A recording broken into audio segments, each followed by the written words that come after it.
आपको बताना चाहता हूं कि मैं जिला बिलासपुर को रिप्रेजेंट करता हूं, जिला बिलासपुर के डिस्ट्रिक्ट बार एसोसिएशन का प्रधान हूं, जैसे मैंने आपको बताया, और मुझे श्यामलाल ठाकुर के नाम से जाना जाता है। मेरा इलेक्टोरल रोल जो है वो 186 बिलासपुर की लिस्ट के अंदर है।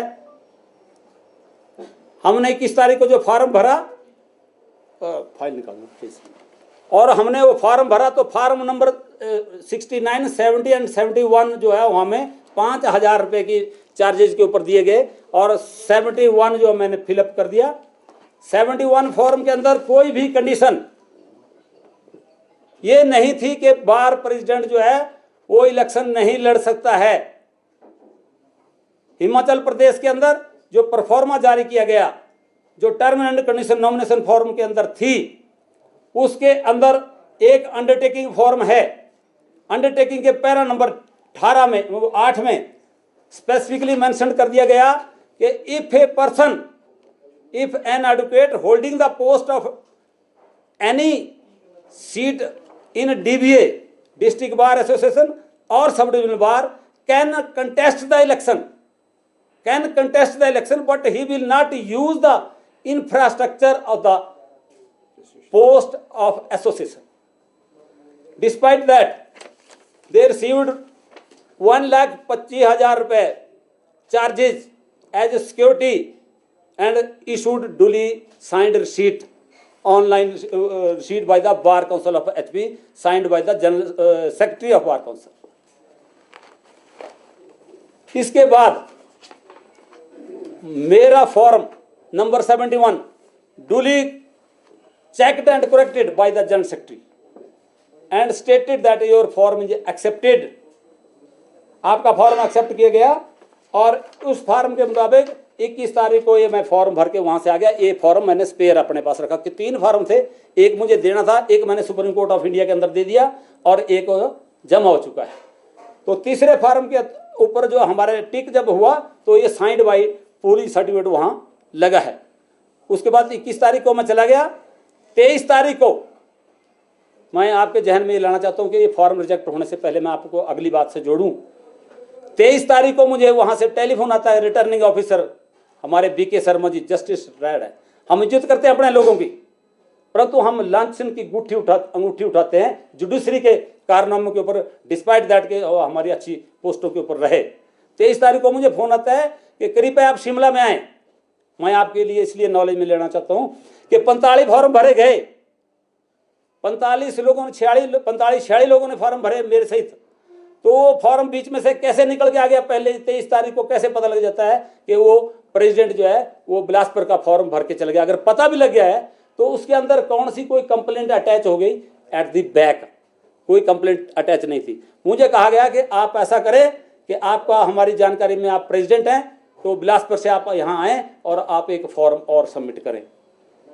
तो 23 तारीख को एक फॉर्म उन्होंने मेरे को व्हाट्सएप किया, और वो एफिडेविट है, उस एफिडेविट को इन्होंने मेरे से भरवाया। उसमें क्या लिखा गया कि tomorrow if I will be elected as a member of bar council then I have to relevance one of the post as per my choice. तो मैंने पूछा ये क्यों मांग रहे हो, तो उन्होंने कहा कि ये फॉर्म जो है एज पर द रूल 2023 के मुताबिक, as per the bar council amended rule up to date 2023 के मुताबिक हम आपसे मांग रहे हैं। And the affidavit was duly attached with the form. उसके बाद मैं चला गया, and they again called me on 26। 25 तारीख लास्ट डेट थी। 26 तारीख को मुझे बुलाया गया।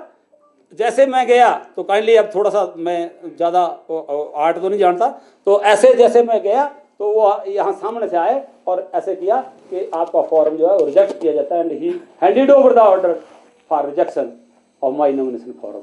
दैट वाज द, तो ये जो रोल आया इसके मुताबिक जो है ये इन्होंने मेरे को फॉर्म ऑर्डर भी पकड़ा दिया। अब आप बताएं कि 2 मिनट के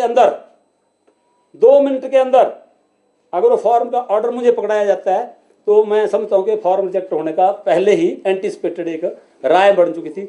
मैंने एक क्वेरी जरूर करी है वहाँ पे, रिटर्निंग ऑफिसर और उसके एसोसिएट मेंबर नरेश सूद एडवोकेट हैं, सीनियर एडवोकेट है हाई कोर्ट के अंदर। मैंने उससे क्वेरी करी कि मेरे खिलाफ कोई कंप्लेंट है। यस, दे स्टेटेड कि हाँ complaint bar council of India से आई है और टैग हुई है बिलासपुर, हमीरपुर और कांगड़ा के द्वारा, और आपके खिलाफ कंप्लेंट है कि आप कॉम्पिटेंट नहीं है इलेक्शन लड़ने के लिए। तो मैंने साफ पूछ लिया, अगर नहीं है तो इलेक्शन किस रूल के तहत हो रहा है? तो उन्होंने कहा इलेक्शन जो है 2023 के मुताबिक हो रहा है। तो 23 का परफॉर्मा रूल जो है मैं आपको कॉपी भी दूंगा, इसमें क्या बोल PDF दे दूंगा अगर जरूरत पड़ेगी। तो 23 के मुताबिक इसमें सीधा लिखा है कि एडवोकेट के खिलाफ कोई भी ऐसी डिसिप्लिनरी एक्शन जो 9 महीने से ज्यादा बार काउंसिल के अंदर रहा हो नहीं होना चाहिए।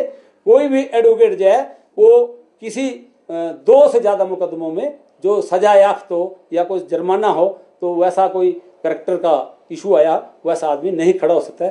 तो उसके ऊपर भी उन्होंने कहा कि ऐसा कुछ नहीं है।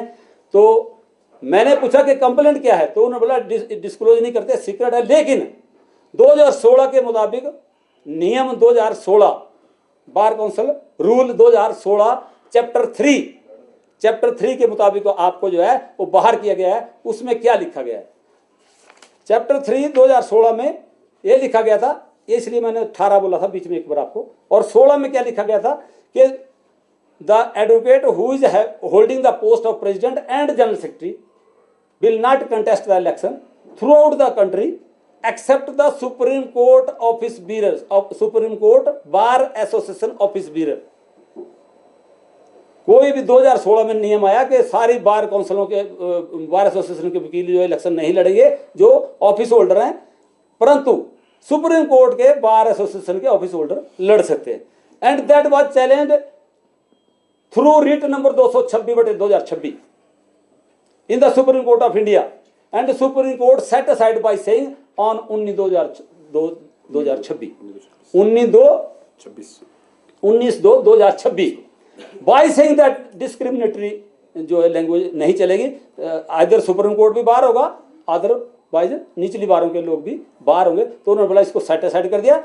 And the bar council of India was directed by the supreme court by this 19/2/26 को कि विद इन वीक इसको इंप्लीमेंट करे।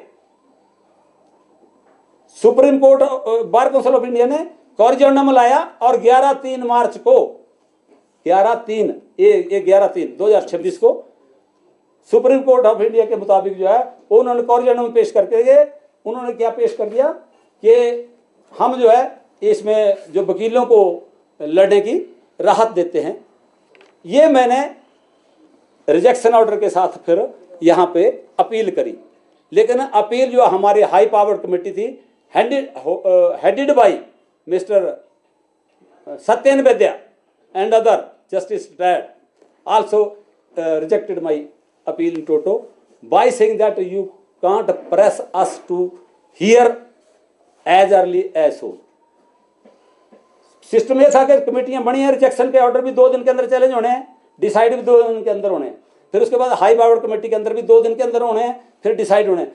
Lastly I approach to mister Dhulia committee, जो धुलिया जस्टिस धुलिया फॉर्मर जज of supreme Court, and I went to Delhi and I filed the second appeal, but they stated that as per the corrigendum this will be come in function in the next election.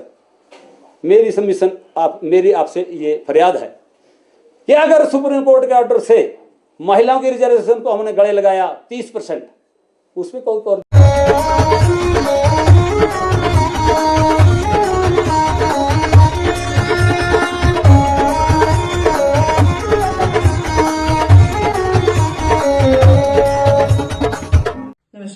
मैं Alka Bhardwaj, principal Gurukul International School Kunihar. Gurukul हमेशा से मानता है कि हर बच्चा special है और उसमें सीखने की अनलिमिटेड पॉसिबिलिटीज हैं। हमारे पास डेडिकेटेड स्टाफ है जो कि बच्चों को सिर्फ बुकिश नॉलेज ही नहीं देते बल्कि उनके ओवरऑल डेवलपमेंट पे काम करते हैं और मॉडर्न एजुकेशन टेक्नोलॉजीज के साथ बच्चों को पढ़ाते हुए उन्हें संस्कार भी देते हैं। मैं आपको बताना चाहूंगी कि नेक्स्ट सेशन के लिए एडमिशन शुरू हो चुकी है, जिसमें कि इस बार हम ग्रेड नर्सरी से ग्रेड 1 तक नई एडमिशन पे एडमिशन फीस नहीं ले रहे हैं और ग्रेड 2 से ग्रेड 10 तक एडमिशन फीस पर 50% की छूट है। ये आपके बच्चे के लिए एक बहुत ही सुनहरा अवसर है। मैं आपसे रिक्वेस्ट करूंगी कि आप आए और एक बार जरूर गुरुकुल इंटरनेशनल स्कूल कुनिहार को विजिट करें। धन्यवाद। Looking